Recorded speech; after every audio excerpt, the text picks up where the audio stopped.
د دین په کوم کار کې چې ته بند وي دا خو کوا او چې کله د دین یو بل کار تعالی را مخامخ شو اغه لبم لبیک وای هغه بم خپل کار غني اغه لبم ځان تیاری چې کله دا اغه امر راغی او طلب الله او رسول کړو سینې ورته غرب وباسه ورته بوجه ته حاضر شو دغه عمل چې کله بمن کې موجود شي نو موږ به کیسه عمل ولا شو کې نه ګور قطر موږ د کیسه عمل ولا جوړي ګوره د شي بنې لکه به تور مثال دلته موږ وتاش دا یو درس او تدریس هم راټینګ کړي د چې بس د قران تفسیر دی او ترجمه ده او منځ دی او بزوبه بس بل عمل دغه د ارچ خپل عمل دی کڅوک دعوت کې کڅوک jihad کې کڅوک بل کې کڅوک بل نه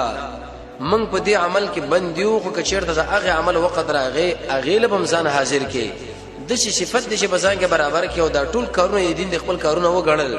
زمونږ الله تعالی د کیسه عمل توفیق درکړي او کدا صفت بزان کې پیدا نه کېدا یاد ساته الله به شرط تعالی د توفیق نه درکړي چې تنه کمال شي ټول کارونه په خپل غني